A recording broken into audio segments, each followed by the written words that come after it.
I did get mutilated. Oh my goodness. Hello, everybody. Welcome back. I know this has been a, how do we say this? This has been a week. Your F key is broken. What do? Reassign your key so it's not F1. Make it F2. There you go. So today, hi guys, I'm Rose. We are doing an Eve interview with Mr. Ranger. Hey, how's everybody doing today? Everybody looks like they're glassing, setting up PI. Looks like they're having a good old time. But yeah, I saw that Glassman is setting up PI. I mean, you do you, man. All right, having already set up my PI, I get it. But I have still not set up my PI because I'm convinced we're gonna move again, and I'm lazy, and moving things and then having to reset them up is I'm good. I'm good. It may be free money, but I am. The last time I set it up, we moved within 5 days, and I'm not wishing that jinx on anything. God damn it, TJ! Don't y'all asking about. it's funny. It's fine. All right, we're gonna go ahead and just jump into this. So, we have had a lot of things go on, right?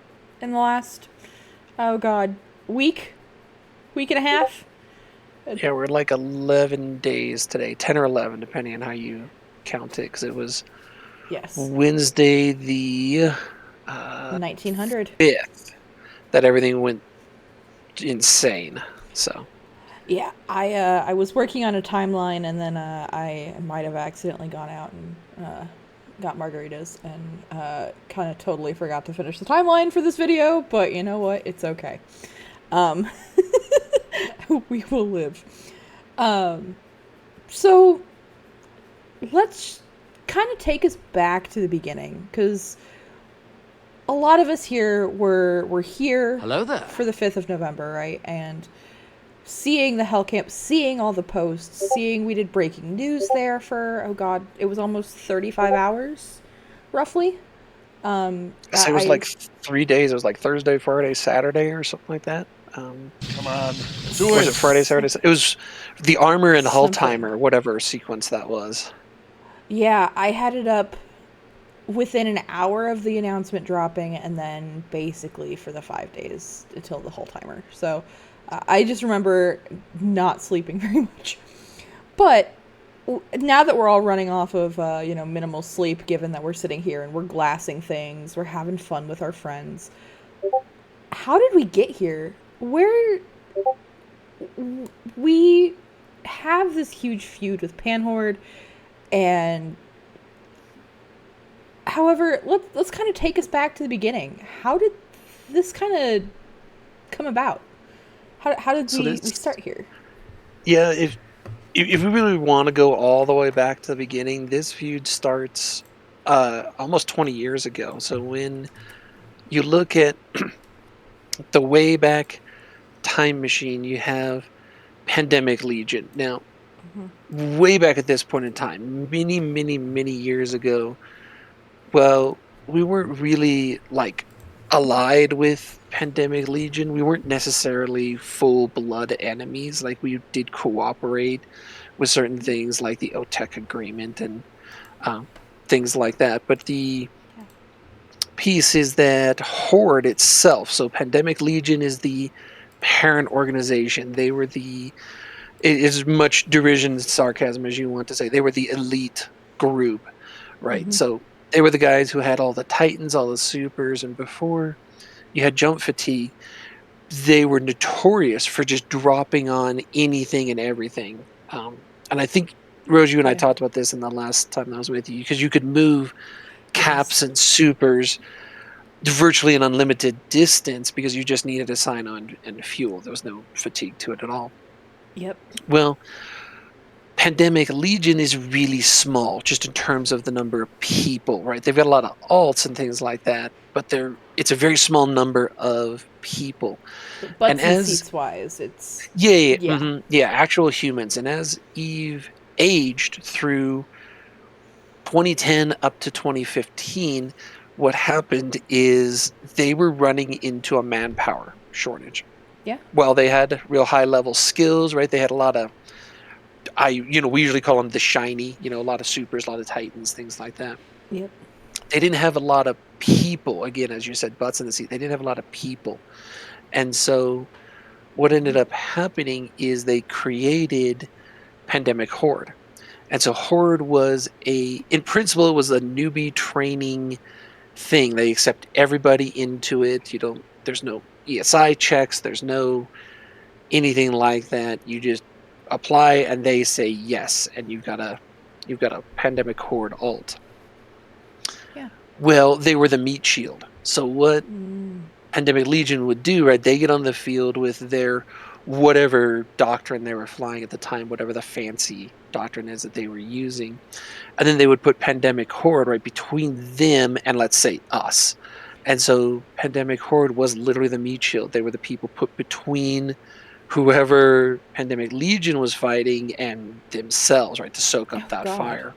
Yeah. Um, that's what they were designed to do. That's the whole purpose of Pandemic Horde.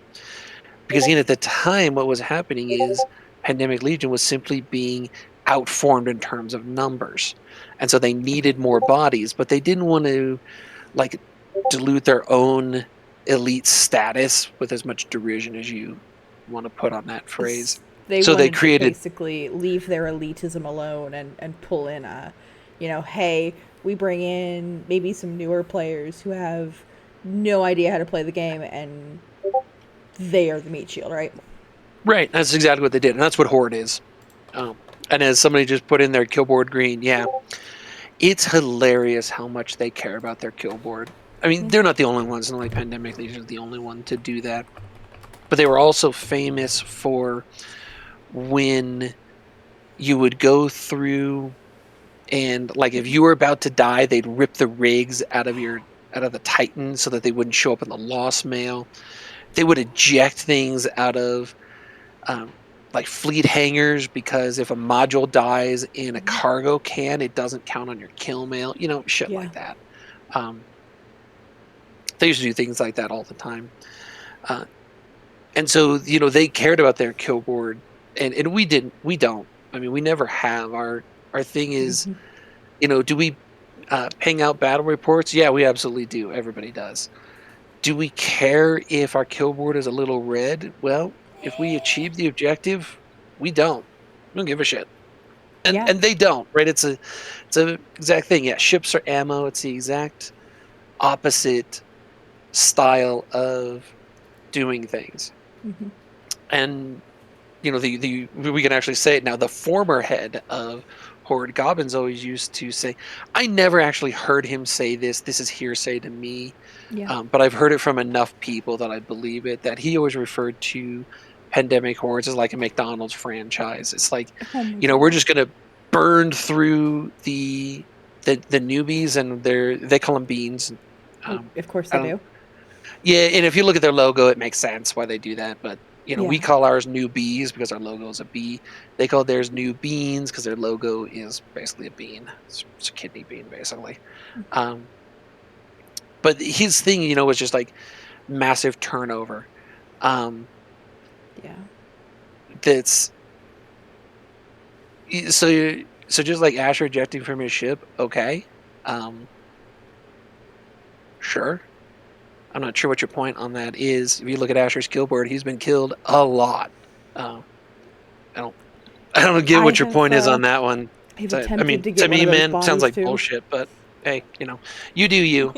I'm sure there's horde people listening to this. Whatever. Welcome. How's your alliance doing? Oh yeah, that's right. Fucking died. That's how it's Wait, doing. what alliance? Yeah. Well, I mean, No. technically, Yeah, horde yeah. still does exist. Um, I heard they got 130 people in fleet the other day. Oh That wow. was yeah. Um, it's it's any it's so it's fun. Yeah. Um, so So, that's kind of the way that Horde showed up, right? That's the origin of them. hmm Because they were so closely aligned with Pandemic Legion, and we were enemies of Pandemic Legion at that point in time, when Horde was really created, that kind of animosity was transferred to them. okay. They rapidly grew into a very large group. Without a doubt, they were a major power. But the big piece at the beginning, what made them a major power, was Pandemic Legion backing them up, right? So they were not really a threat to anyone, but they were always with Pandemic Legion, and so the two of them was a massive threat. Um, right, you'd be Yes. fighting with a Horde, and then all of a sudden a super carrier fleet would drop on your head, um, or something like that. It could be Yeah. dreadnoughts. It didn't matter. It was going to be something. So whenever you saw Horde in the area, you knew there was Pandemic Legion in, close enough in the area. Yeah. Um, that existed then for many, many years. That kind of animosity. We would shoot them, they would shoot us. We were involved in the casino war where we lost all of our space. This was at the beginning of the Citadels. So Citadels had just come out. The new FozzieSov stuff had just come out. It's technically called Aegis-Sov, right? Everybody calls it FozzieSov. Yeah. All of those things kind of hit within a relatively short, like Eve span of time. Within a year, we went from the old Dominion Sov, which had SBUs to its sovereignty blockade units, how you used to capture systems, hmm to Intosis links, went from pause warfare and outposts to the new Citadels, no jump fatigue to jump fatigue, right? All of that stuff occurred within about a year or so. I can't remember the exact dates, but it's something like that. We're in the 2016 era for it. Okay. Modifications and updates on all of those things. Jump fatigue has changed a huge amount from what it was at the beginning. For those Yes. who don't remember, there was no limit to jump fatigue when the very first version of there was actually no cap to it at all. And any number of people reported having get huge amounts. I know one guy hmm got a year, like literally 365 days of jump fatigue. He couldn't Holy jump. shit. Um, because it was an exponential thing, especially at max range, being able to do that. Um, as a merc, amen. I see you there. Battle just said you could light a sign on any ship. You absolutely could. You could even do it on noob ships, Orbiters. the Corvettes. Yep. Um, and you needed sign of 5 to use a Corvette for it, but you absolutely could. We used to do it all the time. You'd put a couple of cargo hold expanders on there, and you get one cycle. It's kind of like a venture sino. You get Yep. one cycle with it, but any ship could jump to them. They weren't industrial sinos. Those didn't exist when we were doing the new sino stuff. It was you had a sino and you had a covert sino, and that was it. Yeah. The industrial sinos were introduced later, but the jumping, doing all this kind of stuff, all of those pieces, the casino war kicks off. hmm We end up losing all of our space in our home. We lived in Deck at the time up in the north. Yeah. We moved into several low sec systems to try and consolidate ourselves and go, okay, where are we? What are we going to be doing here? Um, Saranin was one, Tartokin was another one. This is areas near Deck. And so we looked around, we were trying to figure it out. We move and invade Delve at this point in time. This is so the casino where it ended, effectively, the casino where it ended.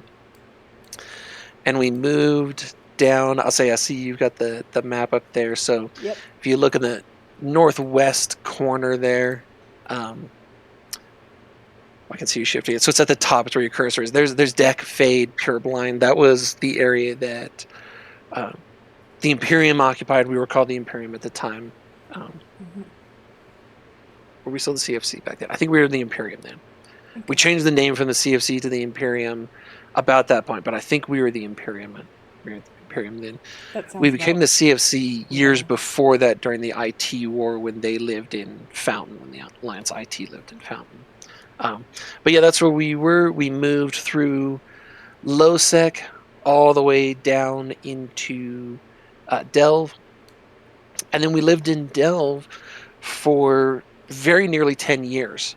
Yep. We were there at the end of the Casino War up until when we moved out last year. We moved out, and as insane as this sounds, we were looking at it. Delta Flux, who's head of GSL, actually put a reminder in one of our channels of the 1 year anniversary of us leaving Delve, and it was actually Oh in no. October. It was a month ago. Um, You're kidding me. well, it was the 1 year anniversary was a month ago. It Um, doesn't feel like it's been a year. Holy shit. yeah, we thought about doing it, but there was a couple other things going on at the time, and we're just like, do we really want to ping this? I think we mentioned it like on the fireside or something, but yeah, it was just over a year ago. Um, and during that piece, right? So PL is attacking us. All of these kind of things are going on. NCs is going up against us. Test is going up against us, right? Everybody's kind of dogpiling on us. Um, we move into Delve. We do conquer Delve. We bought some of it. We kind of looked at some of the other guys, and we did what is a classic Hyper Viper, almost like mafia thing. Like he'll walk up to you and say, I really like your constellation. It'd be a shame if something happened to it. Oh my god. He's got a version. He actually has a version of that. I've seen it. It's a little creepy, but that all happened with Delve, and we had to fight some people for it as well. Some people just left. Some people we paid off. Some people we had to shoot to get out. We took over Delve and Queries. Basically, those two regions kind of come together. Uh, when we did it, we moved through Delve. So we began in SAC, which is on the border. We moved into 1-TAC S there, which is the system literally from there. We then moved our capital to D-TAC W, and then we moved our capital to 1DQ. And it stayed in 1DQ again until we decided to leave. As all of that is happening, a new group, so the Casino War kind of time frame, we're moving into Delve. Um, uh, not a new group in that sense because they had been around for a while, which is Brave. So Brave is in kind of the area there. Brave had been around for a few years. Karma Fleet, the corporation in GSF today, run by Merkelchin, is a Brave offshoot. Merkelchin and several of the original leaders of Karma Fleet were actually in Brave. They were people in Brave. They decided to break off and make their own corporation, and they did. That corporation is Karma Fleet. They ended up joining GSF before the Casino War. So Brave has been around for over 10 years because they were around. Merlchin had joined us before the Casino War because we lived in deck with them. I mentioned this also on the last stream with you, is that the real high level guy, Cyan Kumatomo, who was head of CD, he was also chief of staff, is the guy who told all of us that we had to be nice to these Karma Fleet people who were joining us, and no one in GSF was real thrilled with it. We're like, what the hell? Because they all came from. So a lot of the people in GSF at the time, it was a much more kind of restricted piece, right? You didn't really do open recruiting. That was not a thing. Karma Fleet does, and has at that point in time still does. ASCII is another one who does a lot of open recruitment. There are several people who ADFU do. does as well, yeah. I like that. Look, hey, Single hey, A. I gotta shout them out because they're getting close to their 1,000. Okay, they're getting Yep. close to their 1,000 characters, so I gotta. Look, they're getting up there. I gotta show a little love. Yeah. No, I like Syncline there. Karma Fleet were damn dirty puppies. Yeah. Yeah, they were. We were not happy. Everyone massively respected Scion, and I don't think it would have gone as well if Scion isn't the one who had said, "God damn it, you people be nice to Karma Fleet." I don't know how well they would have integrated if Scion hadn't really thrown down that gauntlet of the or else. Um, but the piece is, so Brave is existing here. I don't really remember them at all. I remember Karma Fleet coming in. I knew they were from Brave, all those kind of things. Um, the the Brave, like we knew Brave newbies. We kind of put them in the same category as Eve Uni. It's like, oh, okay, they're a newbie training group. Nobody really took them seriously. They were kind of around, and everybody's just like, oh, okay, yeah, it's the new guys. Um, Eve Uni was by far more organized, by far more set up at the time. They had all of these programs to help teach things. Um, and so it was a really interesting one to where I didn't really know of Brave like as a nullsec power until Vietnam in 2020, uh, when they joined the massive coalition against us. Um, Mm-hmm. yeah, as was just mentioned there, Brave, sorry, Merc and the KF people, most of the original, like the OG KF people, came from Brave. Yeah, a lot of them did. The core group, that original group, absolutely did come from Brave with Merkel Chin people like Merkel Chin, Merconius Pork, but there was a whole group of them that formed the core of Karma Fleet. And then it grew exponentially to be the largest corp in GSF right now. Yes. Has been for a while, but at the very beginning it was super small. Um, so when we get to that point of 2020, we're beginning Vietnam. Somebody said, "What is that?" A lot of people refer to it as World War B. Some people refer to it as World War B2. It's the galaxy-wide invasion of the Imperium beginning in late summer of 2020. It's one of those like, how do you define summer versus fall? Yeah, it's whatever. It's like July of 2020 is when this stuff really started kicking off. It was in full blown by August and September, Mm-hmm. but that's it really began about that point. I can't remember what the exact day was because they never really declared war on us. Like our spies had reported, hey, there's something going on. There's clearly something happening. Um, we underestimated how big the group of enemies was. Like we knew it was going to be Horde, we knew it was going to be Pandemic Legion, we knew it was going to be NC Dot, Northern Coalition Dot. We knew Yes. Bray was going to be in there, right? These kind of bigger groups Yeah. for it. We knew Frat was going to be involved with it, Fraternity. Mm-hmm. And then they brought like 100 more alliances. It ended up being over 100 alliances involved in that invasion against us. Oh, And the wow. Imperium at the time had about 10 member alliances. Oh, Um, shit. yeah, we were outnumbered in total, right? Because a lot of those alliances that came against us were very small. Um, Mm-hmm. but we ended up being outnumbered just in terms of people, roughly 2 to 1. It's super hard to say because if you look at a character and you're saying, okay, there's 10,000 characters in this alliance. How many real people is that? It's between 1 and 2,000. It's Yeah. either you divide by 5 or divided by 10. People have different numbers. I usually divide it by 5. I've heard A as lot of low people as divide it by. 3. I would Yeah, say there's no 5 real. is probably a safer. Yeah, there's no real set for it. It's just like, hey, Yeah. divide it by something. You're going to cut it down quite a bit. Mm-hmm.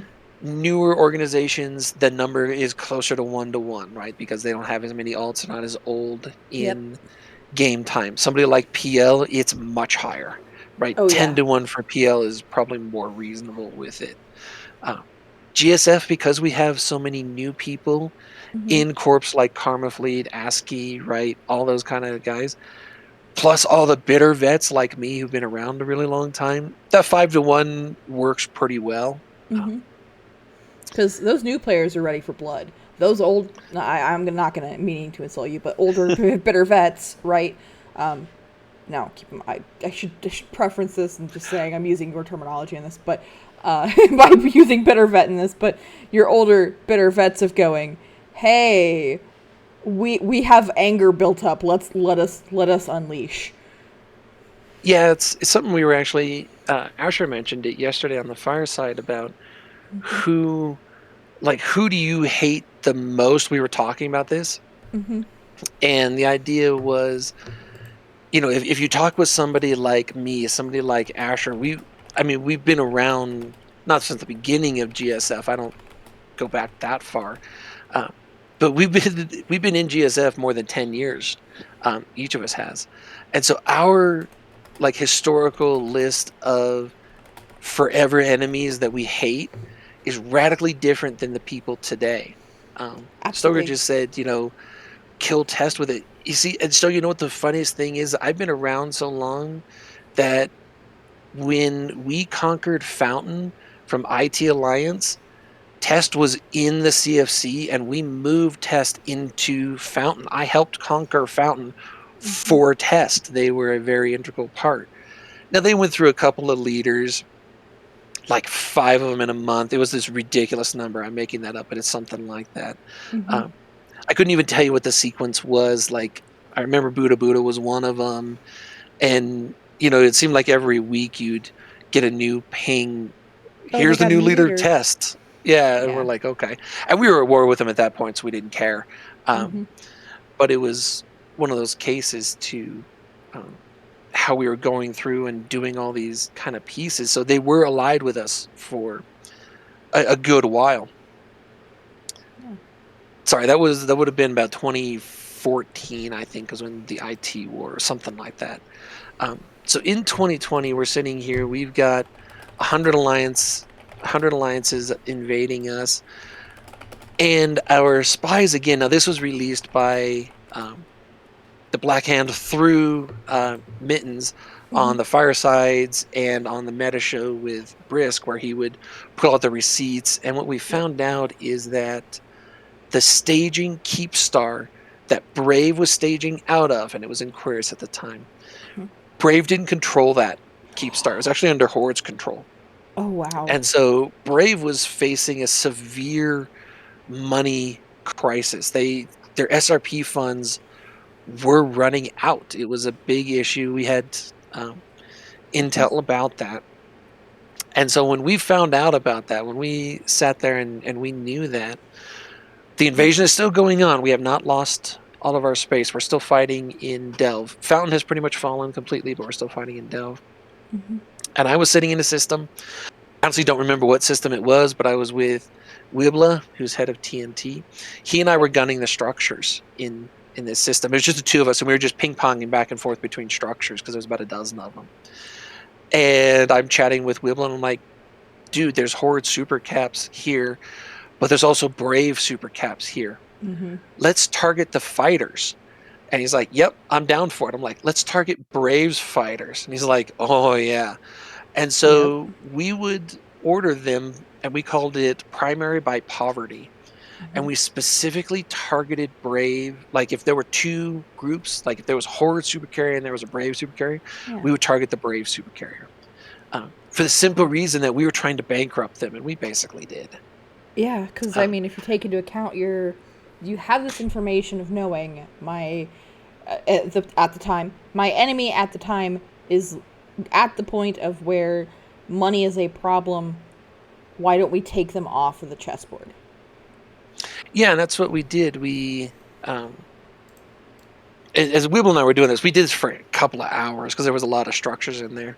Um, I think it was an old industrial park because it seemed like there were several Satoyas and everything in there. But it eventually got so bad, we were costing them so many fighter bombers that they withdrew their supers and they actually brought in a subcap fleet to finish roughing it because we were costing them so much money. Oh Um, shit.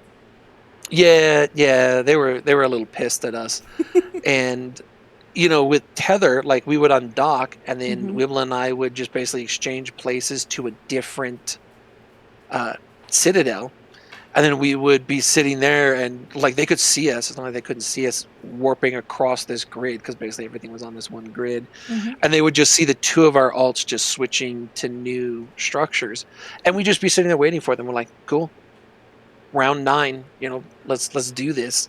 Um, Yeah. Yeah, the Tranquility Trading Tower is what the TTT is, as Creature just said in there. Mm-hmm. No, they were not signatories to that. GSF was, Horde was. but most of the other, like what we would consider to be powers, were not at the time, and so they didn't get anything from that. Mm-hmm. Um, it's Man. one of these cases, yeah. So their animosity, Brave's animosity to Horde, goes back to Vietnam, right? They didn't control their staging thing. Horde was not really supporting them because they had a market there, but Horde controlled that market. So when the Brave line members bought something, that money went to Horde. Oh When that was no. released to the public, again, it was either on the fire side or the meta show. I'm sure it was both, but I remember being on the meta show. Within a Yeah. couple of hours, that was transferred from Horde to Brave, because like the public backlash. I mean, not even from us; they didn't give a shit what we said, but the Yeah. public backlash from their own people was like, "What the hell? What do Yeah. you mean?" Um, huge backlash on that, and they eventually transferred it, but it was after it had been released on the meta show. Well, So because if if you, Mittens and Brisk had never said it, they may never have transferred it, and we probably would have bankrupted them even faster. well, just thinking about it, because if you think about how much the taxes that come in from a market for, because aren't it's in a player and structure, isn't there the taxes that go into the alliance or whoever owns the market? Yes. Hmm. Okay, just making sure that I have my my shit straight. Um, Well, there are two. There's so one that goes to the holder of the structure, and mhm. there's one that goes to CCP. So there are two of them. Yes, But yeah, whoever holds a structure, that money goes to them. You can set different tax rates based on ACLs, but yeah, the money yeah, goes to the holder of the structure, not the sov holder, but the holder of the structure. right. So if they had maybe had that sooner, maybe they wouldn't even it, maybe their money troubles may have not been as bad potentially. Thinking about it, It's possible. Yeah, they because they had multiple markets like throughout it. hmm Like Brave had one in their area. yeah, Horde had another one in T5Z. Eventually, they weren't in T5Z yet, but they had multiple markets because they were hitting us from multiple directions. So the ISK flow through that one is less in an absolute term because they had multiple markets to support multiple vectors, multiple invasion vectors. yeah, And we also had groups that were in their secure back home regions hmm that were dropping on them, doing the classic blops drops and raids and all those kind of pieces. So we were costing them money on the front line by killing their ships, killing their fighter bombers, um, and then we had groups in their backfield shooting their ratters, shooting their miners. So hmm they were getting hit both directions with a money crunch from both sides of the equation. absolutely. Somebody else says it was a war of attrition. Yeah, it absolutely was. It was hilarious to try and watch them attempt, and it wasn't just Brave. It was all of a lot of us called it Pappy, and it was Yep. all of those alliances together. Again, it was 100 and something alliances. Uh, Tried to block our jump freighter routes because Delve has NPC territory in it, Yes. and they tried. They tried more than once, and what they realized is that blocking jump freighter routes when you got 5 NPC systems that can hit 1DQ That's isn't hard. possible. Yeah, they could do it for a little while. They'd get it for an hour or so, hmm maybe two, and then one of our guys would go out and use stealth bombers and shoot all their bubbles or something like that. They simply couldn't sustain it. They didn't have enough people to sit on camps like that to actually block it. So, did they manage to interdict us? The technical answer to that is yes, for a couple of hours at a time, um, and then they would give up, um, simply because it was all right. That's not it. Doesn't matter. Um, hmm it just didn't work. They were going through, right, the Vietnam lasted about a year. The M2 engagement is at the very end of December of 2020. Yep. Most people forget that, right? That was the turning point. That was the point when kind of the writing was on the wall that they were going to lose. B But Tech they R, you held on. said? M2? Oh, M2. Okay, Yeah. yes. Sorry, I Um, wasn't sure I heard, but okay. I may have said that wrong. It should have been M2. Yeah. So the Okay. Battle of M2 is the very end of December 2020. Mm-hmm.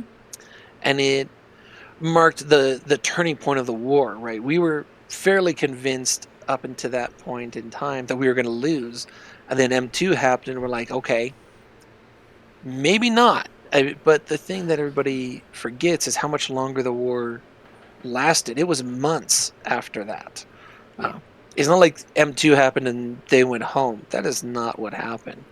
You still Mm-hmm. had, following M2, we get compressed into our single constellation, the 1DQ constellation itself. Everybody in Pappy moved into T5Z. The attempt then was made to break the final constellation. And they were trying the Asbel drops that have been going through, and all of those kind of pieces that everybody talks about who was there. Mm-hmm. Uh, they tried it and would try it, and the reason I used an Asbel is because it had a PDS on it. So Astra houses don't. They couldn't put an Astra house in with a PDS on it, so they Okay. wanted something with a PDS on it. Um, and they're cheap. Asbels are cheaper than forts at the time, and you can still put a Mm-hmm. PDS on it. Yep, as Ronald says, yep, we just call them Asbels. Yep. Their formal name is Asbel, but we call them Asbels. Yep, we I mean, absolutely if it's did. a pain in the ass, we gotta call it an ass bell. I believe Yep. it. Um, yeah, as Hello just said there, the PDS used to be much stronger. It absolutely did. It's been nerfed basically into the ground. It's effectively useless. Like, it can kill Dictor bubbles now, and that's about it. Um, You can do at this frigates if point you're in not paying time, attention, but yeah. yeah, at this point in time, it was a capacitor-driven weapon system. Now it Okay. has ammo. There's actually ammo that you have to put in them for PDS to function, Huh. and they do less damage. So Uh, they kind of got doubly nerfed. It used to be a capacitor thing, and you just had to be careful of how much you used it for capacitor reasons. Uh, and that was it. But it was fully capable of killing frigates for sure. Fighters, absolutely. If you got fighters or fighter bombers too close to them, they would just smash them. Um, yeah, they can dock caps as well. So that was a thing, right? They have PDS, you could dock caps to them, and you can't on the medium structures like Astra houses. They don't have either one. There's no cap docking, and you can't put a PDS on them. So larges and extra larges, you can do that. Uh, and so that's the piece. So that's why when you look at why they were doing this, this is why they wanted a place where they could have tether. They wanted it to have a PDS. They wanted to do all of these kind of pieces. But every single one of those drops failed. We killed it either at the drop itself, usually not. They usually did get the drop, but mm-hmm. before it could be online.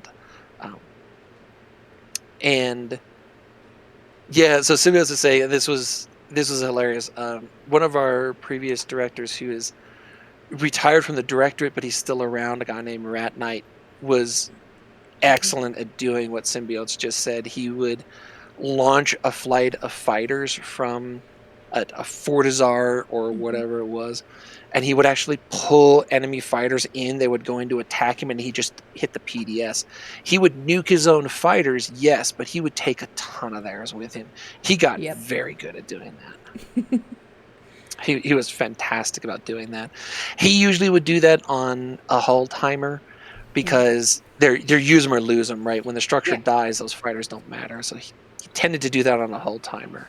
Mm-hmm. But he was excellent at doing it. He got really good at being able to judge that and pull those fighters and fighter bombers into PDS range, and he just hit it, and it would nuke them. Uh, so we're at the end of Vietnam. There, we are in 2021. Uh, Okay.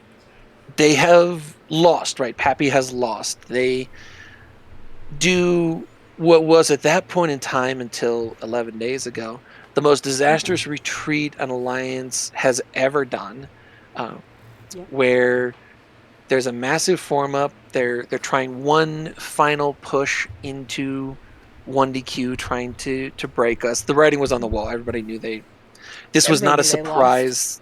Yeah, everyone knew that they had lost. This is months after M2. They can't break the 1DQ constellation. And our intelligence is just streaming in that their leadership is burned out, their line is tired, they don't see an end to this. And so they're like, hey, let's just do this one big form up and we'll just go in there and do it. We'll try one more time. Well, during the engagement, they started unanchor timers on their keep stars. Oh wow. And I Okay. remember being in the command channels with a whole bunch of other people. Uh, and I was just talking to Alterari about this on one of the history classes that I do. Some random scout chimed up in our scouting channels like, hey guys, the T5Z keep stars on anchoring. And we're all just like, what? What the hell are you talking about? Nobody believed him. Nobody believed this guy. I honestly Yeah. don't remember who his name is. If he's listening to this, dude, we did not believe you for a second. Um, like a dozen FCs and recon guys log in alts to just go, okay, is this guy just screwing with us? Says, wasn't he a newbie? I don't know, honestly, man. I don't remember who this guy was. 4.5 years ago. I just don't remember what his name is. But everybody who had alts in the system logged them in to look at it, and we're all like, oh my god, it's actually happening. And then our recons and other scouts started reporting that other keep stars were on anchoring as well. Well, they didn't tell it. The Peppy leadership didn't tell their line that this was going to happen. Their line found out when No. our scouts found out. Oh my Um, gosh. so, Brendan, it wasn't a random newbie that shot the M2 jammer, but you're close. It was a brand new, like, skirmish commander guy who did that. So he wasn't like some dude just out there in a stealth bomber. He was a skirmish commander, but yeah, he was like brand new to the skirmish commander level with it. Um, and that's how the Battle of M2 kicked off, is because this random skirmish commander newbie shot the jammer and took the jammer down. Um, Isn't that person still with us, or am I shitting? I honestly don't remember who did that either after so many years. I was gonna say I, I thought I knew who did it, and then right now my brain is just absolutely blanking of what the hell, who the hell is it right now? My brain can't. yeah, It sounds familiar enough that yeah. yeah, it absolutely happened. I couldn't tell you their name. It's been too long there. Um, yeah, so Battle saying that they lost the push into 1DQ because of morale drop. Yeah, the when that unanchoring spread through their fleets, they had a whole bunch of them. Uh, basically, their guys said, "Fuck this, we're leaving." Uh, and the thing is that their leadership had evacuated basically all their heavy assets, and in such a parallel to what happened just 11 days ago, they left their line to die. Uh, and what our Yeah. guys ended up doing is any number of our guys logged in Jita alts and bought like every isotope on the market and then relisted them for like 10 times the price. Um, we had guys doing that in 1DQ, like buying out all of the isotopes and then relisting them on their market. And some of our guys made a killing doing that. They made so much money with that because right the random hordlings, the brave guy, the whoever it was, right? Test was still a relevant power at that point. Like whoever it was, they realized that their leadership left them to die. Yeah. Um, yeah, it was crazy. Um, so that history for it. Brave then moved around a little bit. After the end of the war, right, we went on to what we call the Reconquista, which is where we took back all of our Stuff. former holdings, right? So it was Delve, Fountain, Aquarius. Quirius, and Period Basis. Um, Okay. it was those four regions were the primary ones. Um, the Brave then settled in. The and the problem is that every time they tried to settle down somewhere, somebody, because Happy had basically disintegrated at this point in time, would just come in and kick over their sandcastle. Uh, Oh God. it happened a couple of times, and they reached out and said, "Hey, we're done being on your border." They were not like directly on our border, but they were very close to us. Mm-hmm. Um, they're like, "We're done being out here. We don't want to deal with this anymore." And they moved up north Yeah. into very near the area where goons used to live. Up into the area of Deck and Fade and Tribute and Penal, all that northern area, right? They all kind of looked up there and they said, "Huh, not a huge amount of stuff there." Like Fry was up there a little bit in that area at the time. Mm-hmm. Well, they said, "We can kind of do this." Yeah, the branch, so that area that the This Rose is doing, that disappeared. lower right hand corner. I'm trying to move it so we can Now, keep an eye on the map. yeah. Um, so they were moving up into that kind of an area and just like, okay, let's do this. And they created what became known as the B2 coalition. And Asher again mentioned this yesterday on the fireside. Mm-hmm. Well, that coalition was there, and it was basically all of these people who had been in Happy for the most part. They had been our enemies. We had been shooting them a year before, and they were up there. So we're in the 2022 time frame here. And we're like, okay, what's going on with this? How are they doing? Mm-hmm. And basically, Horde looked at it and said, nah, we're not strong enough to engage the Imperium because we've already tried that and lost. But Yeah. Brave and B2, fuck those guys. And so they attacked them with Frat. It was a whole thing. And so they chased them up to the area and began attacking them there. Oh God. And then the idea of we're going to punch down, right? And that's exactly what Horde did. Horde was too cowardly to engage us, right? They tried Yeah. it once and lost. And so they turned on their own former coalition member, Mm-hmm. who was undoubtedly weaker than they were. Brave did not end Vietnam in a good, healthy state. Like as I said, we knew they were running out of money. Their membership was burned out. They lost a Yeah. lot of their assets.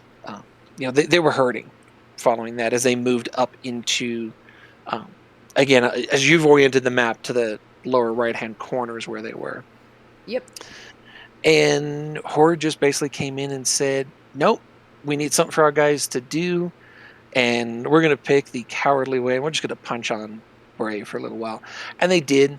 The Imperium went up to try and help. But it was also a case of like we were super extended from our supply lines. If you look at where Delve is, and again, from the orientation you've got there, Rose, Delve is at the top of that map. Look how many systems there are down towards Tribute and Declan, right? That's how far we had to move our logistics. Uh, and as one of the logistics guys who was doing this, Mm-hmm. it's a bitch. It was so horrible. We actually started supplying. I was looking at the routes and I was just like, okay, this is not sustainable from our main bases in Delve. Um, and so we started doing relays through Jita. Like we would look and say, okay, well, what can we get in Jita because it's much much closer. Yeah. You're Right. looking Yeah. So Jita's right there, several basically. Hmm. systems ahead. Where if you take things from Jita, you're maybe looking at what, 3 systems, 4, instead of Yeah, maybe closer to it's like about 3 7. sinos. Yeah, it's about 3 sinos there. Just rough To where math. their bases were, it was much closer. They were mostly in Tribute, which is much closer to the Forge. Mm-hmm. Um, but yeah, it was like 6 or 7 sinos from 1DQ to their staging. From Jita, I think it was 2, maybe it was 3. It's something like that. It's much much shorter. Mm-hmm. And so I started supplying with the logistics team mostly out of Jita, actually. And we weren't real thrilled with it because I mean that we had to buy it in Jita and then ship it out. So it wasn't great, but it was actually cheaper to do that than to ship it from our main bases in Delve, primarily around 1DQ. So we did all of that kind of an area. Yeah, so B2 was in, we call it the tribute area, but yeah, they're up there in Purblind, Fade, Declan, tribute, jump routes, all that kind of stuff. They were all right in that section. Yep. They didn't go up into Venal, Branch, and Tenal because that's where Frat lived, and where they still live today. Frat still lives in that Yes. very lower section, kind of in there. They had a whole bunch of rental space around there, and Frat has signed on or endorsed our piece of saying, hey, we don't want to do renting anymore. And Yes. so a Thank lot of goodness. that former Frat rental space is just open in that principle. We're pretty sure they're just going to start putting some of the new people that are joining them into those areas, but that hasn't been absolutely confirmed with it because there's a lot of stuff still moving. So Brave is up there. They're the B2 coalition. They're there doing everything. They're just getting punched just constantly. They decide at the end of that, I'm not even sure I would call it a war. I mean, it was just this just horrible thing for them. Um, they're going to disband their coalition. So the B2 coalition disbands there. And Brave comes down to actually join the Imperium. And so the poor guys in Brave basically moved from so they were to the left again as you got that oriented there. So there's Delve, Quarius, like that whole section there. And then they moved down to that Fade Tribute Purblind area, and then they basically moved back. So those guys traveled a great deal in a really short period of time. Yeah. The orientation there for them, they became like neutrals to us to begin with. It's like, hey, Brave is there. They're near us. We weren't going to attack them. We were still super thrilled with them, but we had fought with them during we call it the B2 campaign a lot of times. We had fought with them there and there was a lot of discussions in the leadership of like, hey, the Brave are good dudes. These are good guys. Yeah, they were shooting at us a couple of years ago, but who wasn't? Right. So, why not? And that led to them formally joining the Imperium, which they are still a member of today. And so Yeah. Brave occupied that area um, to the east of our holdings, right? They were in Curious, kind of that area. They were spread out a little bit because we still basically just had those four regions. We were still in Delve, Fountain, Curious, and Perry Basis. And then spreading out a little bit into Lowsec, a little bit of those other sections. But it was that kind of an orientation to it as we were looking for it. The setup then, we're moving into 2024 now. And what we end up doing is, as everybody knows, we leave, I don't want to say our ancestral home, but we leave our home in Delve that has been our home for, again, nearly 10 years, that we had won Vietnam to try and control. And we end up saying, okay, where are we going to go? We're going to move. And then we Hello move there. to other sections of space. And Brave takes over Delve. We eventually have a big fight in 1DQ. We get everybody in GSF to get into rifters because this was a historical thing for GSF is that we use rifters. Yeah. And so we got everybody into rifters and we go back and we do a big fight in 1DQ. We had a ball doing that. The basic setup here is that Brave conquered 1DQ, and we set it One all up. DQ by Christmas. Yeah, we set it all up for them to do it. This was a big thing that we arranged because we all thought it was hilarious. And so they actually got to conquer it. We self-destructed the iHub so they could put a new one in, so you have to Entosis things because that shit sucks. Yeah. And we moved east right into UTech Q. That's where we ended up going for the next stage. So there were 3 stages to this. The first one out of 1DQ was into UQ. We staged that kind of invasion of that area from there. Yep. We then moved to UALX. We staged there for a while.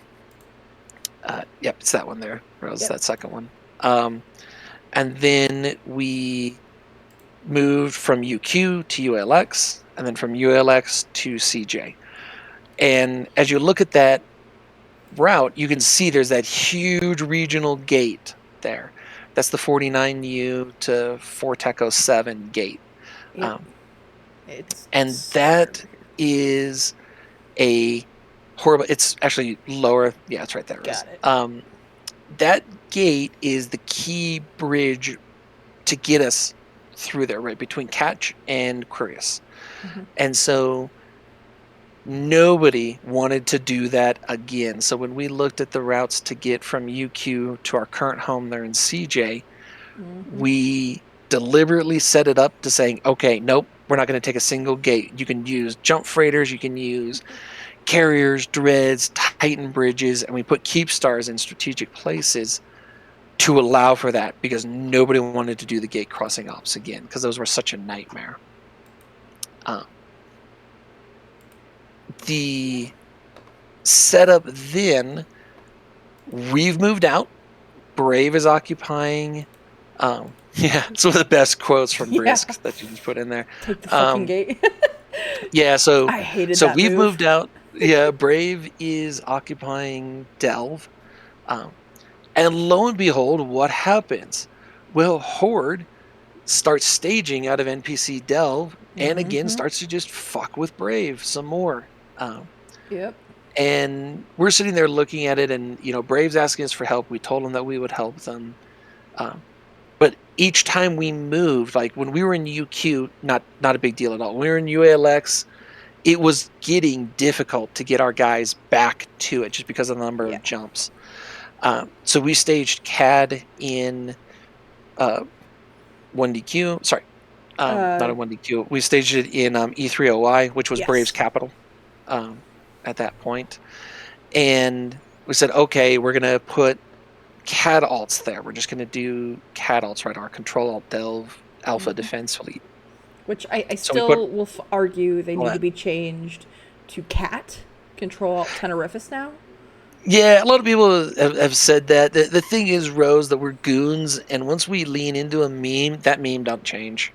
I know. But, so, but yeah. cat ears, maybe that'll be the thing that CC Pre brings cat ears for the game for. Look, I'm hoping for cat ears. Yeah, and it's what Symbiotes is saying there. It's like, this is why I don't feel bad for the Horde line members. They're plenty willing to punch down over and over. Symbiotes, I get you on that one. I feel bad for them for the way that Gobbins has screwed them so bad. And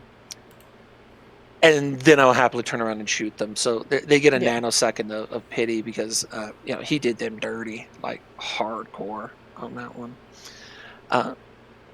So when we're living in ULX, we're like, okay, X-Horde, I don't feel bad. Yeah, this is one of those things. Yeah, it's how you gonna do it. Vulcan Alpha, I think that's how you say your name, man. We're just glass and drone lands. Horde is moving to Cloud Ring on as far from that map that you're looking at. They're moving as far away from us as you basically can get. They're going to be on the exact opposite side of the map. Yeah, it's basically right there where you are. Right here. It's just south of there. So it's north of Fountain, south of Deck. That's where Cloud Ring is. So we're going to glass the drone lands. Just the structures. We don't care about the Sov. Um, Mm-hmm. not a thing to us. Um, and as we're in ULX, we're planning our move to CJ. We've got all the keep stars set up, getting everything ready, and we basically just look at Brave and we're like, okay, guys, here's the deal. There is no way from CJ we can effectively Protect. help protect you guys. Like we can keep our um, cadults there, and we did for Mm-hmm. quite a while. Um, but it's like you guys got to leave. We got to contract the western edge of Imperium space so that we can, you know, be able to support each other more effectively. They were just so far away from us, we couldn't really cover them there. Absolutely. So we went in and brought all of our guys. We did like a second Hell Week in Delve. The first Hell Week was when we unanchored a ton of our structures. Mm-hmm. Um, the breakage on that ended up being a lot smaller than we had calculated it probably would be when we moved out of Delve in 2024. Um, we were sitting there and we're like, okay, how bad is this going to be? We had estimated 5 trillion isk in breakage of, you know, structures being shot, structures being stolen, Titans dying because goons, as happened yesterday, are notorious for losing Titans. Yep. Um, and it turned out to be less than a trillion in total breakage for it of lost structures. We did have a couple of Titans die. They didn't die on move up, so you know whatever if you want to count them or not. Even if you count them, it's still less than a trillion is that was lost in what we would call breakage of trying to get out. The first day of Horde's collapse on November 5th, they lost nearly 2 trillion ISK. We lost a trillion ISK in like 3 months. They lost 2 trillion in a day. Um, Dang. give or take. I think it was like 1.7 or something like that. It was uh, somewhere in that neighborhood. It depends on where you begin and end that day on their losses for it. Yeah. But Man. so that's kind of the history of how this has come down. So the Brave line members have a hate boner for Horde that goes back 4 or 5 years, depending on how you want to count that. It's been pretty clear based on leaks and interviews that Mm-hmm. Brave didn't really want to be involved in the Vietnam campaign, but they also didn't have a whole lot of choice.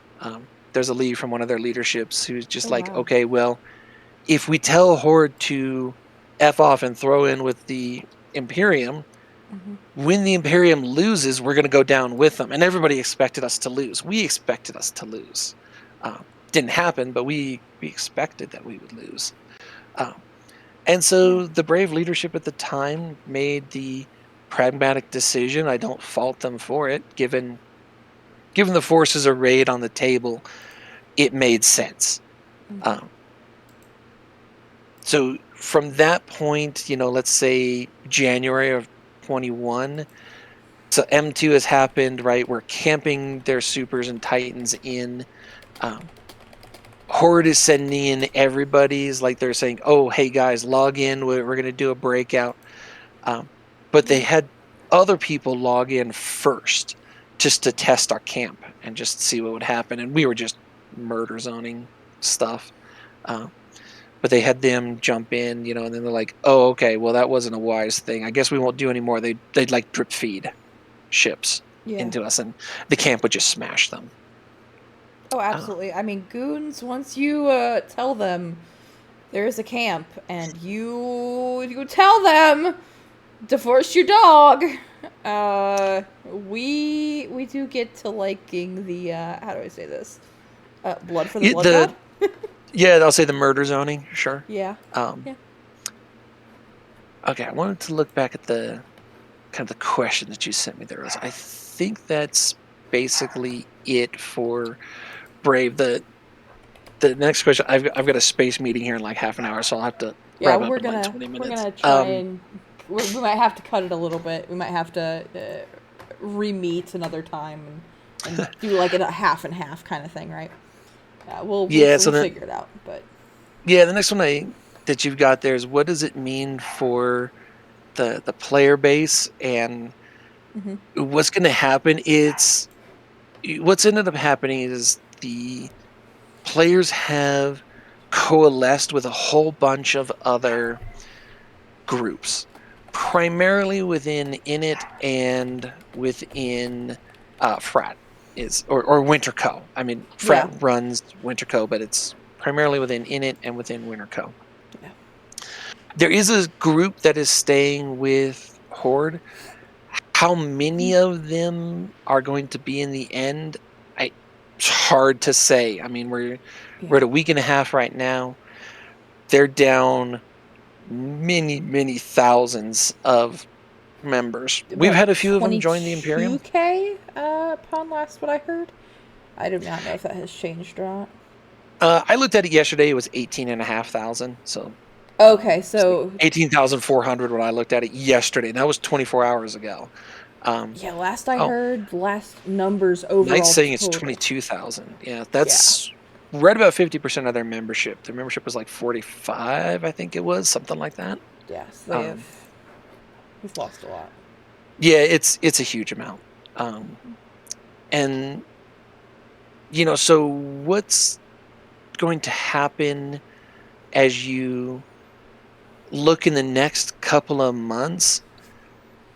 Basically, in my mind, what's going to happen is these groups are going to be reconsolidating their wherever it is that they're going. Right, if they're going to Init, they're going up to Winterco, they're coming to us. We are taking a handful. We're getting a few. Yeah. Most are going to Winterco. Um, Mhm. but remember, they're losing a tremendous amount of their stuff. So Yeah. things are going to be in asset safety they've got to get. Once they get it, then they've got to get it to their new home. Or they're just saying, screw it, I'm just not going to deal with that. I'll get new stuff.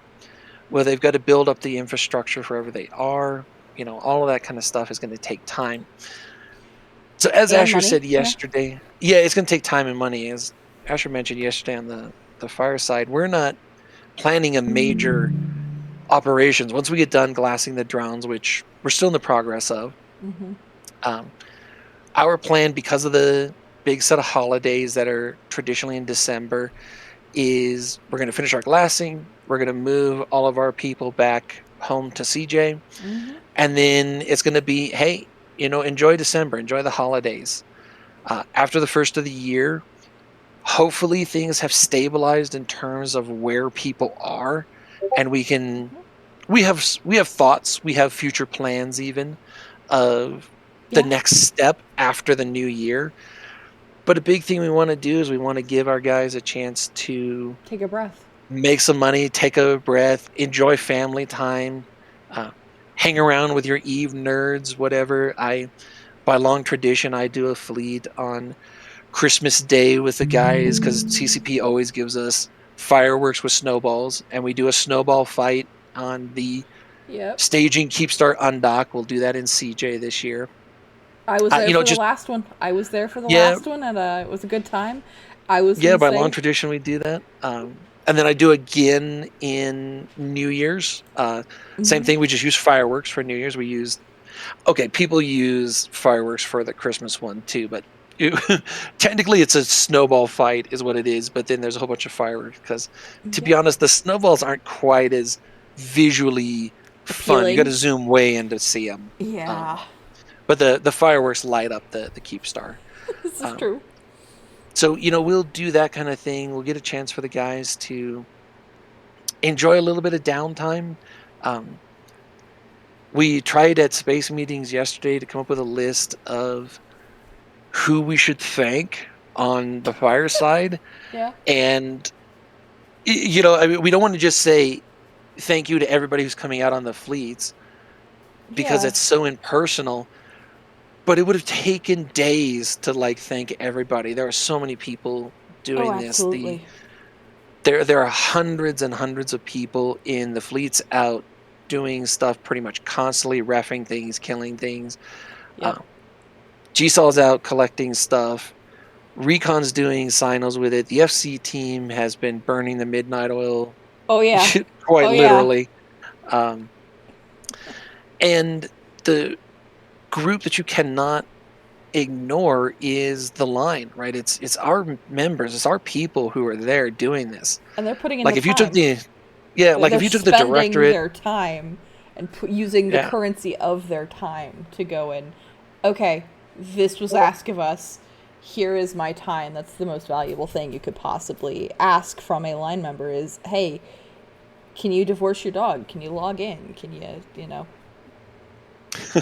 Bella Yeah. like that. I'm about 95% sure Kunmi is not human. Kunmi confirmed AI, man. That's all I gotta say. So wait, we have SEMA, GPT, and Kunmi AI now? Holy Yep. shit. Why not? We should just call him Kai. Kunmi AI. I like I this. might start doing that now. Do it. Yeah, I mean, he's done a ton of stuff.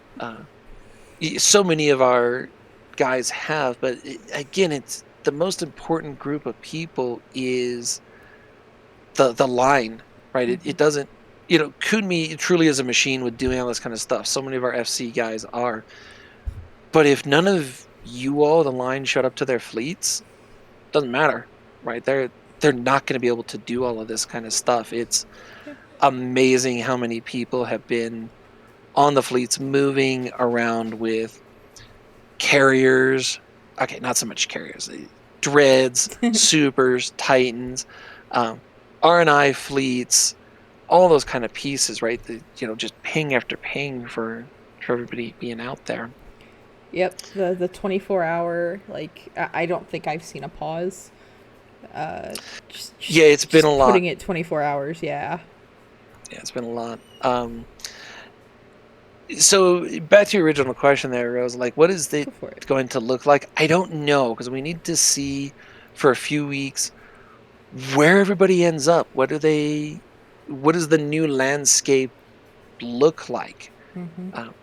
Because we also have to It's take into account, some people maybe only join to get their shit out because of oh sure, they where absolutely are doing the that. asset safety system is for frat. Like, we have to take into account so many different things of what's happening that I know the dust is not settled, but it is at least turned into glass dust instead of keep stardust, right? Yeah, I'll say as far as we know, we set an Eve record of number of keep stars killed in one day, which was 5. Like we killed 5 keep stars in one day. Oh, wow. That was Friday or Saturday. I think it was Friday. I don't remember. I was on Time one of the has lost fleets, a though. little meaning to me. I don't remember what day it was. I think that was Friday. It sounds about right. That sounds about So right. I'll say the next question that you had there was, like my expectation for the expansion.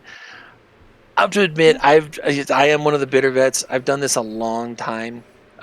It's 16 years for me. I've been in Eve. I trust nothing from CCP until I see it hit the server. Yep. It's something that I've been burned, and you'll hear the bitter vets talk about this. We've been burned about stuff that CCP has shown on Sissy, and then we all expected A, and then when we wake up on Tuesday morning, right, we do the patch. It's not even B, it's like Z. We're like, what the hell happened here? Yep. And it's happened that so much. Like there's been a big thing about the carriers. My mind is completely. I'm right on the fence with that. What's the are the carriers going to be great? I have no idea. We need to see what they actually look like for it. Zintage is Yes. pretty enthused with it. Zintage is not an idiot. He's one of our main fitting guys who does all Yep. this stuff along with the rest of the fitting team. Uh, he's pretty enthusiastic about it. I have been through carrier warfare when we tried to use them in modes similar to what's being proposed right now, and it didn't work. But the bonuses and the buffs were different. So, it's really hard to say with it. I haven't used my Thanatos in years. It's a So I think somebody said it either yesterday in the fireside or they said it today in the chat. Yeah. My carrier has been a suitcase for a long time. Like the Yep. combat capitals that I use are dreadnoughts. Yep. Mine. I've got my faxes too, but like I'm I've not. never deployed my carrier, I'm not not for even years. trained into my carrier that I have because, like, I was waiting for it to be good and I got it on a super duper sale. And somebody snuck it through a wormhole under Zigum's nose. Like, look, Oh, nice. I paid like 2.5, 3 for it, and like I'm good. It just kind of sits there. I'm not even trained into it. I can't even sit in it. So I'm just like, okay, great. Now an excuse to train skills. Yeah, I've got. Um, so when I look back on my time, I've got some. I actually have a legacy rigged carrier that I picked up years and years ago. So it Oh actually has wow. large rigs on it rather than the capital rigs, Yeah. um, which is just, and that's just a rig change that CCP did over 10 years ago to switch that. It's like 15 years ago. Um, when did they do the rig change? Simulates, I know you and I come from the same kind of an era. It's like 2008, 2009 when they introduced like actual rig sizes. I think something like that. Um, they've been around for a really long time, but you can still, they're vanishing rare today, but you can still find legacy rigged ships. Um, I believe we killed one a few weeks ago yeah, there were at no some point. capital rigs when they first did it, as Symbiote said. They were small, medium, and large. So small, just like they are today, frigate, destroyer. Medium was cruiser, battle cruiser. Large was battleship, and capitals. Those were the large ones. And then the uh, capital rigs were introduced later. Um, and so if you had rigs on your carrier or dreadnought when these changes occurred, they like didn't revert them. So if you had large rigs on it that were already fit to it, they didn't change it to be capital rigs. They stayed large rigs. Oh And wow. so I've just got a carrier that's just got large rigs on it. And I literally named it because I am not clever and I wanted to make sure I didn't screw it up. I named it unfitted. Or I think I did unfit but large rigs. I think that's what I named it. So I keep track of it. Yeah, so as somebody just mentioned there, when they did the introduction of the faxes, triage carriers was the way that you used to do it. You'd put a triage module, same module that you use on the faxes today, but you'd put on a carrier, Yeah. and they would function like what a fax is today. They had remote shield and armor reps and things like that. And so when they made the change, what they did is they said, okay, we're going to do downtime. If your carrier has a triage module fitted to it, whatever race it is becomes that race's fax. So if you had a Amar carrier, you got an Amar fax, right? Caldari carrier, Caldari fax. That's what they did because they were introducing all the blueprints and everything at the same time. Yeah. And we're all like, well, what are we going to do here? It seems to be like there's going to be no capital remote reps for weeks, right? To get blueprints trained up, to get blueprints skilled, um, for building them, to get the blueprints researched, to build all of these things, right? It was going to take weeks to be able to do this. Um, and I don't know if that was a CSM thing or a CCP came to that conclusion on their own, but they're like, hey, we're just going to switch them. So whatever you had, so I ended up with a fax that was up in like Tartoken because I had left a triage carrier there when we Yeah. left. And this announcement came, and I'm like, okay, how much do I not care? And I just left it. I'm like, whatever. So I ended up with a fax in, I think it actually was Tartoken, uh, just because it was a triage carrier. Yeah. Um, I think it was an Archon, so it would have been converted to an Apostle, but that was so many years ago, I don't honestly remember. Um, and somebody else was talking about the combat refitting. Yeah, that was definitely, you can't do that now. There's a limit to what you can do it. You can do it in combat, assuming you don't have a specific timer. If you've got a weapons timer, you can't do combat refitting. That didn't used to be a thing. If you just had another capital with a ship maintenance array in close enough proximity to you, you could refit as you were being shot, you could do that, Oh, and as you wow. were firing, you could do that. They changed that years ago. So if you have a weapons timer, you can't do that now. Um, That's insane. yeah, That's there's cool. a I wasn't aware of a Rooks and Kings video where they do that. Those guys were nuts. They had some really cool videos. Their false Yeah. pause video or fake pause video, I can't remember what they call it. That video is awesome because at the time the Hictor bubble and a pause shield bubble were exactly the same color. They're not Oh, now. shit. CCP changed that. But at that point in time they were, and you cannot fire weapons out of a pause shield. You can't Yep. lock anything. You can't do that. So what Ricks and Kings did, again, if you guys want to go see the video, it's awesome. They mousetrapped this group. They put a whole bunch of their people in there, and they put a Hictor right on this uh, tower or stick or pause, but they didn't turn the shield on. They raised the Hictor bubble, and they got a Oh, max no. skilled Hictor to do this, so it was the right size. This enemy fleet lands, and they just smashed them, and you could see the people are like, what the hell's going on? What's happening here? Um, what kind of an exploit are they using that they're shooting through the pause shield? Right, the guys who are getting hammered were just like, what What the the hell is hell? going on here? Yeah. Um, and yeah, how are they shooting us through the shield? Yeah, everybody was just they were going nuts. They're like, this is some kind of an exploit, what is going on? No, they had just parked the Hictor there, and again, the Hictor bubble was exactly the same color as a pause shield bubble at the time. All bubbles were actually the same color. They were this Oh, kind of pale wow. blue. Yeah. Um, they changed them subsequently. So a Yes. Dictor bubble and a Hictor bubble and a pause shield are different colors, now, and they have been for years.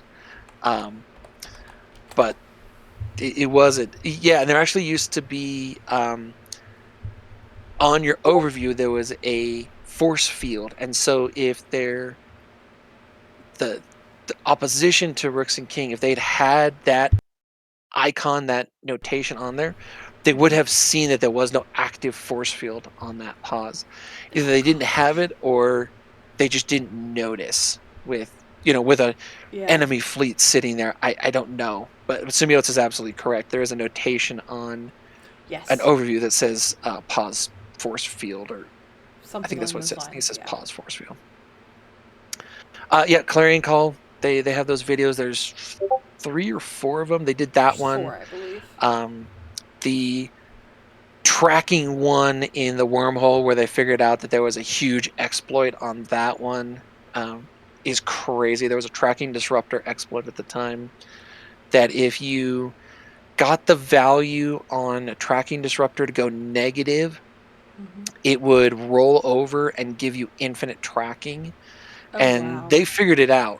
And it was people could use guns and were sniping frigates at like 200 kilometers with battleship and dreadnought Oh, scale shit. guns because they were tracking disrupting. And so you had to be in this Yeah. wormhole that had the effect to increase tracking disruption. And then Mhm. they would use another tracking disruptor on it.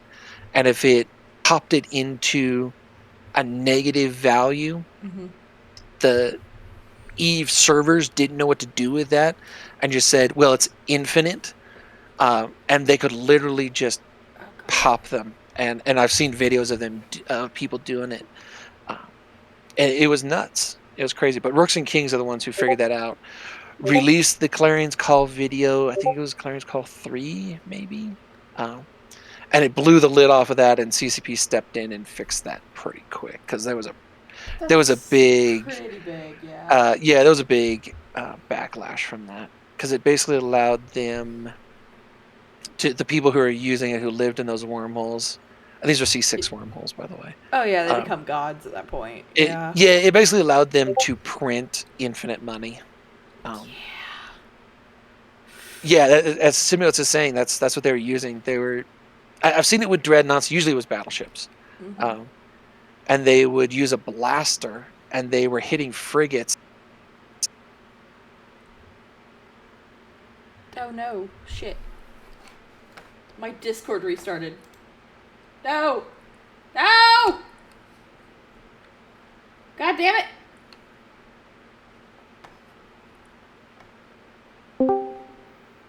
That's kind of how all that stuff went down. So if you guys haven't seen the Clarence Call videos, uh, you should.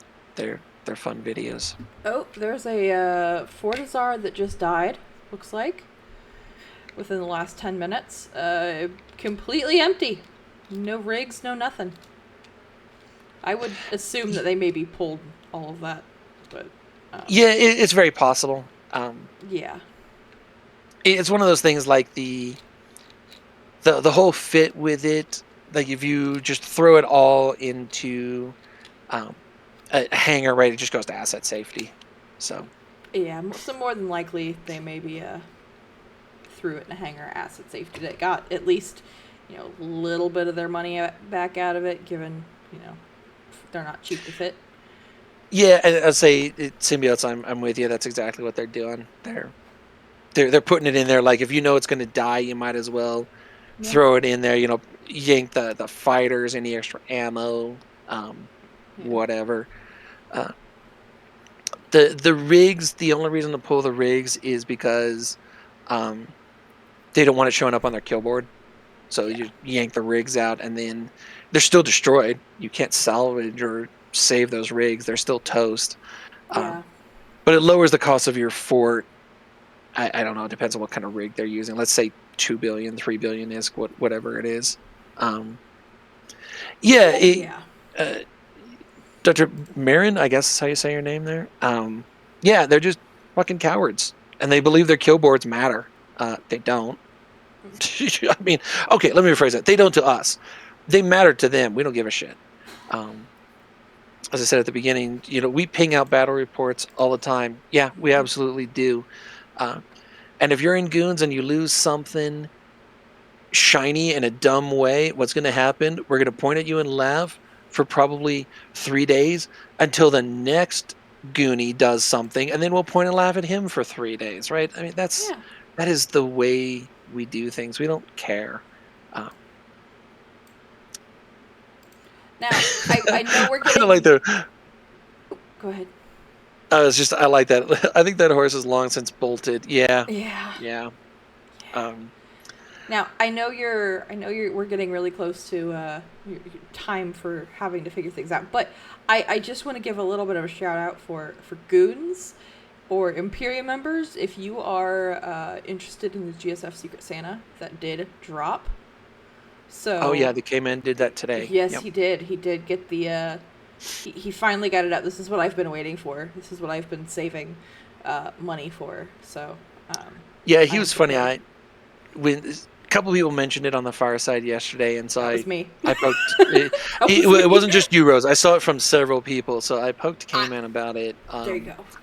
in our chat, and he's like, "Yeah, I always do that around Thanksgiving," and I know he does, but Thanksgiving is a weird It's like at a place in the month this year, just because right, it's yeah. always on a Thursday, but it's usually closer to like the 23rd or 24th of the month. This year It's it's the 28th. 27th. Oh, 27th. Yeah, I was wrong date. I thought it was Friday. Oof. Um, But yeah, so it's really it's so late. much later.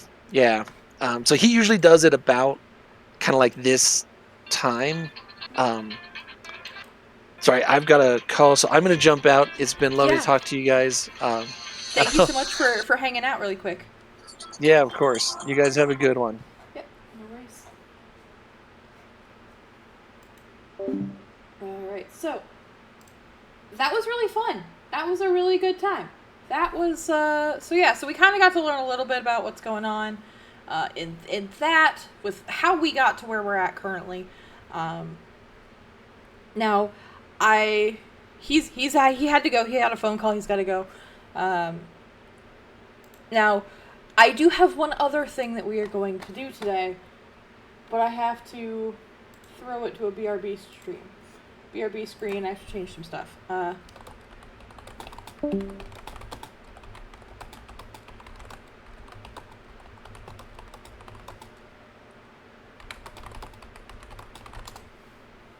So, at the same time, guys, please keep in mind, there is a Sino Vigil today. that I was looking at coming to cover. But with timing, I don't know if it's possible. I am going to read from the Reddit thread, though. For anybody who is curious, this is going to be a little bit of a nod to an ad memoriam for somebody who was part of the tournament scene. So I'm just going to read this portion of it, as just kind of as a memorial for this. So as it is an ongoing part of history, I do want to just take a moment and take a nod to this. So reading from the post. I'm heartbroken to inform you all that our CEO, Ben Frank Letank, has passed away on the evening of November 10th, 2025. He died suddenly of a heart attack. He had just turned 40. To anyone who had met him, Frank was a role model, charismatic, unifying figure, and a great friend. He was incredibly kind and always respectful and attentive to others. Frank was the heart and soul of our corporation. He was the captain who guided us through the seas of New Eden, and we trusted him completely. We are all shocked and deeply affected by his loss. Frank founded Le Petit Pedestres in 2016. That same year, he led his corporation to join the small French alliance Opera Mundi in Providence. Soon he guided his people through a new challenge, bringing the corporation into darkness at the end of 2016. For 2 years, Frank dedicated himself to making everyone feel at home in this new space. He supported and inspired those around him, helping others grow as leaders, and fostering a spirit of camaraderie and kindness that defined our corporation. After the fall of darkness, Frank chose to create a new French alliance. Toilet paper. Oh god, sorry, it's really funny. I'm sorry. He was truly a charismatic leader who dedicated much of his life to this community, perhaps a little too much time, as we all fondly remember. He became one of the cornerstones, a true masterpiece of this project. During this time with this large French-speaking alliance, Frank skillfully exercised his diplomatic skills, both internally, because the French loved to squabble among themselves, and with our partners at the time, Trigger Happy, Boss, Quote, and Rote Capel. His talents brought all those of goodwill together during the Great TP War against Fraternity under the banner of the Free Men of the North. Later, he led his corporation to join Volta, first through We Form Blob. It was yet another challenge, but as always, Frank managed to keep the spirit alive, spreading joy, unity, and purpose among everyone in the corporation. We also had a memorable year alongside our new friends in Turner with High Life and Broforce. Then, as always, Frank led us into a new adventure, this time with Boss. And now we find ourselves in Only Fleet, still carrying the spirit he built with us. Frank was the one who made it all possible, the driving force behind every step in our journey. And even if he spent all his time managing his family that he created through Petit Pedestres, he even managed to take part in the Alliance tournament with his team 3 times. He was the Alliance tournament, he was basically the person who coordinated for their team and interacted a lot with that side of the community. Frank wasn't just a pilot. He was a legend, and above all, an upright, funny, passionate man, always there for his people. He knew how to turn a simple fleet into an adventure, a lost war into a burst of laughter, a simple ping into a memorable evening. His voice echoed in our communications, his orders that had a uniquely blended of authority and kindness. He tanked everything, enemy fire, drama, real-life struggles, without ever faltering. He was the impact player that brought us success, sometimes against all odds. Frank, you leave a huge void behind you, but also an indelible mark. We will continue to fly for you, to laugh for you, and to keep alive the spirit you instilled in an entire community. You've completed your final warp, but your name will always float among the stars. Les Petits Pedestres lost their best ship, the friendship. This game will never be the same. Rest in peace, boss. As Frank was a player greatly appreciated by many people around the universe, we will hold a sign of vigil in 3 locations. K7D, D7 TAC, and Turner. And that will start here shortly. So, the sign, yeah. So, just a little bit of a nod to a tournament legend who helped put together and help coordinate a lot for tournaments from the tournament side. And it sounds like he did a lot with the French groups in Pravi and going into only fleets. So this is just a little bit of a moment for him in the fact that we lost a member of the tournament, the Alliance tournament family, and another good member of the EVE community. So, if you're interested, again, the Sino Vigil locations are K7D, D7, K7D TAC II. Come on, do it! D7 TAC ZAC, and Turner. So, if you are interested, that is the locations on where to go.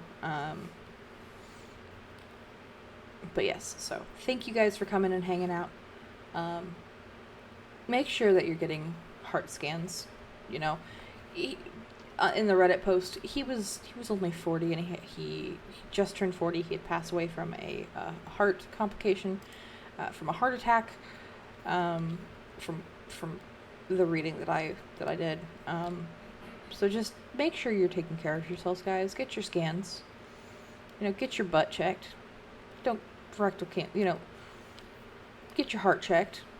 If something's wrong, fight for yourself. Advocate for yourself. And make sure that you get help if you need the help, especially if you are especially if there's a suggestion of cardiac distress, cancer, etc. So, but that will be it for me. I appreciate everybody.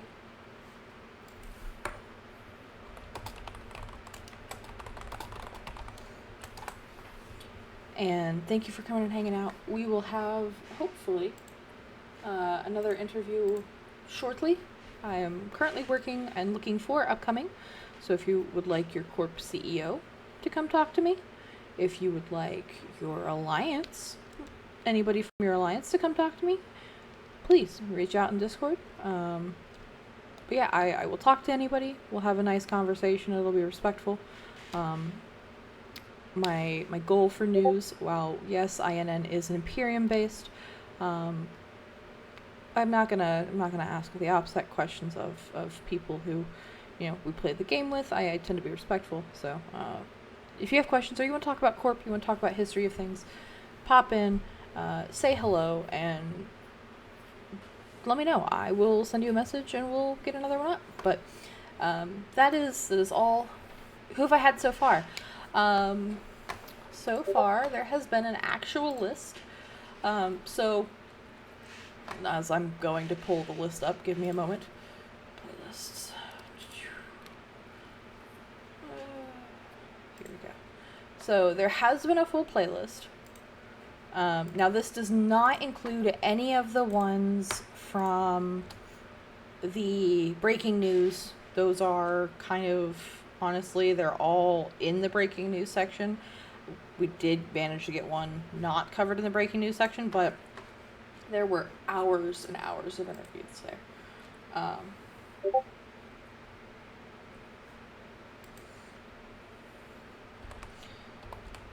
So there were a ton. That includes Villy, that includes Jinx. We had Seema and K-Color. So the breaking news ones we are missing. We had Shathix from Slice. The most recent ones, we've had Jerkosaurus Rex. We've had Darkspawn and Good Old Boys. And Crash and Brun. We've had Brody. We've had CJ Allen. We've had Soviet Elmo. Strategically Bad, Memento Mori, Characters with Guns, Enlightened Industries, oh god, what was it? Hold on. I have to remember their name, and I never remember their name because it's a lot of words and me trying to speak. Here we go. Industrial Mining and Mayhem. We've had Miners Inn. We've had Sirius Syndicate. We've had Suspicious Intentions, Bovril, Hounds of Hades, Rise of Exiles, Amped, Cloaked Goof, Iron Whales. We've done History of University, ADFU, Illuminated Rage, Night Watchman, and Seek. So we've done quite a few. we have done a ton of interviews at this point. I look forward to doing more. But if anybody is interested in having your alliance leader, your corporation leader, literally just let me know. They preferably let them have me know so I can Discord them. I only do pre-approved questions, mainly because I don't want to harass OBSEC. But, so, like, today, the questions with Ranger Gamma, I sent them to him, oh god. Yeah, I sent those to him, like, 3 hours ago. Because I was like, here, this is what I'm thinking of talking about, and, Rose might have gone out and with Mr. Bagger and friends, and there might have been tequila involved. I was not able to get a Google Doc together while having tequila, so nor was I going to stream while after several margaritas. So yeah, so we've talked to a ton of people. That's the playlist. If you're interested in some of the other interviews that we've done, the playlist, super good while you're mining, you're blasting structures. You know, there's a whole bunch of options there. But yeah, so this is the TLDR. Come and send Rose people to talk to. If you would like to talk to Rose, pop in the INN Discord. There is, I believe, a public channel. Let me check, because, you know, as one does. Yeah, there's a public channel. You can pop in there. You can ask, you know, hey, I want to talk about this. If it's history related or current news related, let's go.